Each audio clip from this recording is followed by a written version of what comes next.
There was a big Fortnite update this week. First one since the new season started. They added tilted towers back in, which is big news. Thank God. Those Yeah, towers were way too straight before. I couldn't even fucking play. And they added in whatchamacallit, Glumbos. Glumbos are giant, adorable dinosaurs that now just walk around, and you could jump on their backs and hitch a ride on a Glumbo. Glumbo is a dinosaur? Yeah, and you could feed them glumberries. Did I mention that Fortnite's weird? It is weird. It's kind of a weird game, but what can you do? And Hawkeye came out today for sale. And if you want to buy Hawkeye, male and or female or both, make sure you use creator code Wombat5277. Oh, another ad? Yeah, that was a little ad right there. That's good. How many ads can we fit in this 7 minutes? I mean, that's an ad for me, so I feel like that doesn't count. What do you mean? To use my creator code. What's the other thing? That was it. What's the other ad? That's the only The other ad's not for you? Oh, yeah, well, those are for me, too. Fuck. All right, what else? We played a little bit of Tom Clancy's Extraction today. We did. Yes. That is like if you had an AI develop a game based on like a lot of other games, and just that's what it would spit out based on like what Ubisoft had already in their game engines. It's a weird thing. We didn't have a bad time, and I played more than you did have. They sent us all early codes, so we've been playing this for about a week ago. I think we got codes for this. I've been playing it since today. Yes, I started playing it a few days ago. I didn't get much further than you. It's, for those who don't know, this is a PvE game where you can squad up with two other people, and you're fighting aliens in these sort of like close quarters little mission areas where you're given these very basic objectives like rescue someone or plant the bombs and try to get from point A to point B without alerting these alien monster things. The problem is if you alert them, they start swarming at you, and then you're just dead. You're not getting out of it once they start swarming. That's the one thing I learned. It would be nice if there was like a little bit more in that difficulty. Like it's either, all right, let's go and get out of here. Is that at the higher levels? Because no, that was even in like when I was playing alone. And I didn't really understand. You're probably not supposed to play alone. I bet that's why. It was like it was ridiculous. I'm like, oh, and I died every time. So I like that it uses those Rainbow Six Siege characters in a new way, because I feel like they put a lot of effort in that game to try to make all these unique characters that only existed in this, this one little world. So I commend them for trying to find something else to do with these characters that at least have unique abilities, even if they're not the most interesting people in the world. And I like that they're reusing some of the mechanics that make Siege, cool and unique, like the breakable walls and all the weapon loadouts and all that kind of fun stuff. There's fun things there and there's good things there. It's all things we've seen before. The AI did a good job of picking those things out and putting them in this game. You're not wrong. I think where the game sort of falters is the enemies are not interesting in any way, shape, or form. Correct. They just it looks like someone just like, I don't know, lit a hot dog on fire for too long. And it's like, oh, look, it's the burnt hot dog man coming to get me. And it's like, oh, I guess I'll shoot him. And you go. They don't even move in an interesting way. They move like they're trying to save money. Like the game developers are trying to save money. Yeah, as I was saying, the chibi, I understand why they wanted to go with aliens as opposed to terrorists. This way at least Ubisoft can really say when this game isn't political, they could mean it. But it takes a lot of what you enjoy about, I guess, like terrorist hunt modes of the old Rainbow Six games, and it's just not the same. No, they could have. I mean, just because they're aliens don't have to be zombies, because that's basically what they are. They're more zombie-like than alien-like. Yeah, make them just like people, but they have laser guns. Yeah, make them just like people. And blue. I don't know. They have antennas and they're blue. Yeah, exactly. Yeah. They move the same. When you shoot them in the nuts, they go, and they hit the head. They, they do all the right things instead of just like a zombie that just doesn't even like move. Look interesting when it's moving. Yeah, they have green blood. So when you shoot them, something like splat, something to make it a little more visceral.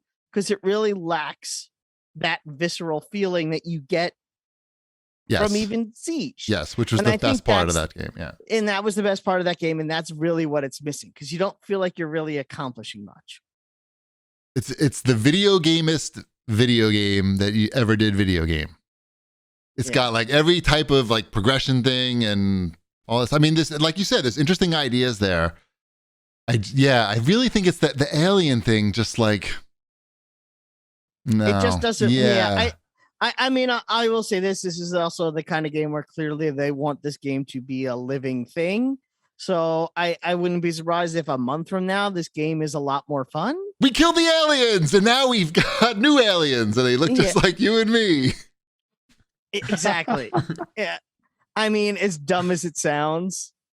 I know, but yeah, I swear like I'd be more interested if it wasn't aliens. And it's not even that they're aliens, it's that they're boring. I even feel dumb saying that because I realized like, oh, you don't like what you're shooting and killing.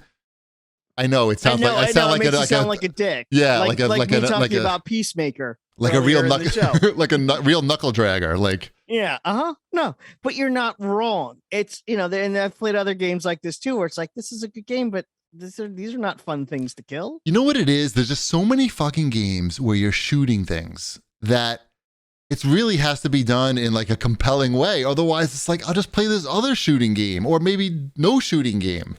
It's like how many, I mean, like you played over 600 hours of Fortnite, which is a shooting game, among other things. A lot of shooting things.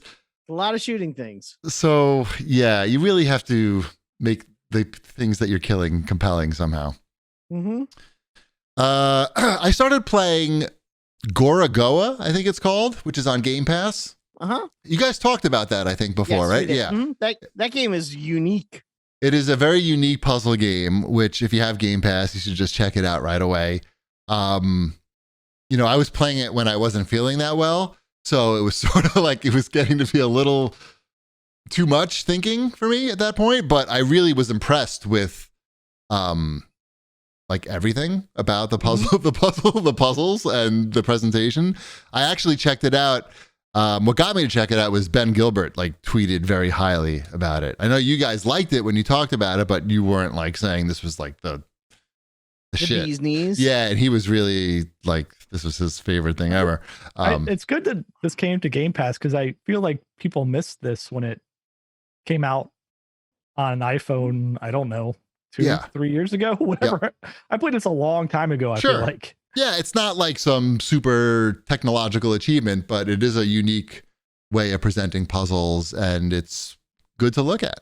Yeah, it's a pretty game still. Is this what else we got here? Yeah, I put my notes down there because I didn't know you put them up there. You don't like my headline for the news? Sony got fucked. Yeah, I mean, they didn't not get fucked. Could you? I mean, being at that company that morning, because I'm sure the people who worked at Activision had no idea. I assume no one at Sony knew this was coming. And they just like, oh, what's going on Twitter today?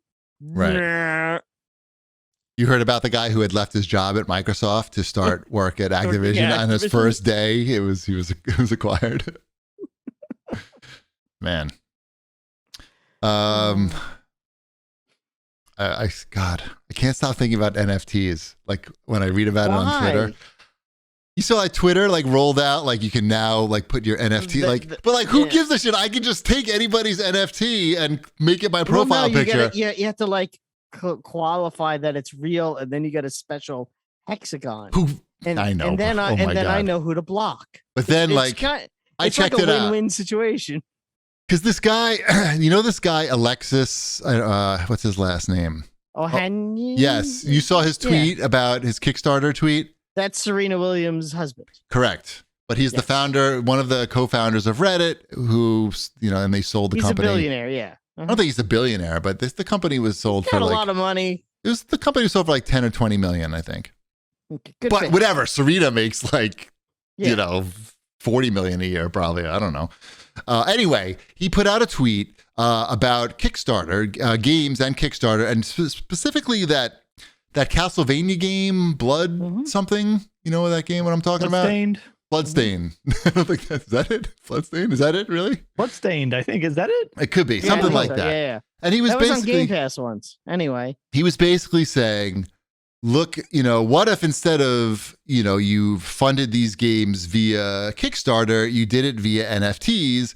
And that way the people who were the early funders would be rewarded instead of the rich people being rewarded. Like him. Yeah. Yeah.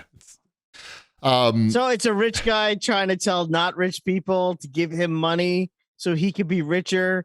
And he's already, the problem is these guys are already invested in NFTs. Like he's already got the NFT app thing tied into his Twitter account, but he's talking about, okay, so now you think about that for a second. Like, and he's like, because the people, they didn't get it, they didn't get anything. He's like, so doesn't even understand, like, I think Kickstarter, but no, I think he understands Kickstarter. He's just so focused on money that he doesn't understand why anything happens to where you're not. People kickstart a game because they want the game, and then they get the game. Yes, and their benefit is that they got the game and whatever tchotchke came with it for pre-ordering, like the stickers, the pins, whatever. Right, I understand that, but NFTs are not shares.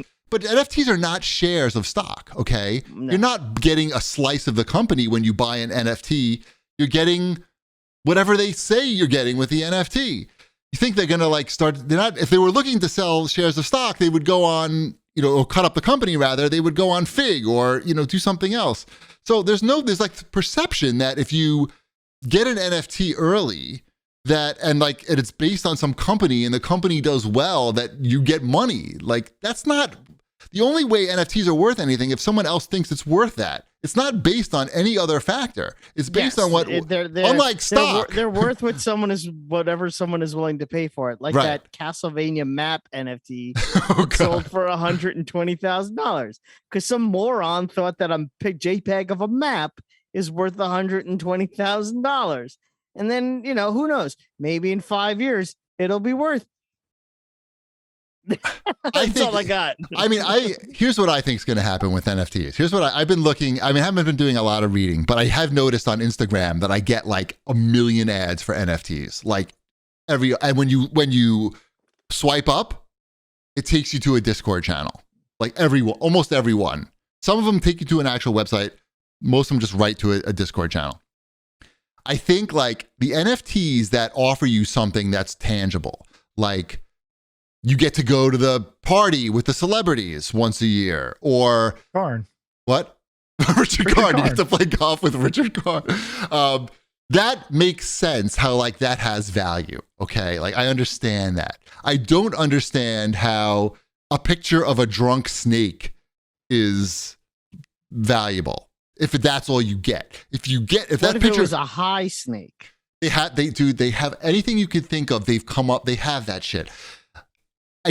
So okay, you get a membership to a club, and that's an actual building somewhere that you can go in, or something that has something of value. I feel like those NFTs have a chance of being something, but most of them are not that. They're just here's a picture of a cool, CG picture of space.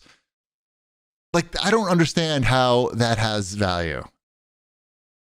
Well, and I don't understand how that makes games better. How implementing into games make better. They're tokens, but they're non-fungible. Right. Now, I don't know if you understand what that means. I don't. They're non-fungible. They don't get fungus. They don't. They have that antifungal coating on it. That's enough NFT talk. Yeah. I responded to that dude, Alexis. Every time I say Alexis, my personal assistant here lights up. Everybody have fun with your money. Yeah. You want to buy them? Go for it. He doesn't give a shit if he spends $50,000 or $100,000 on an ape. His wife makes.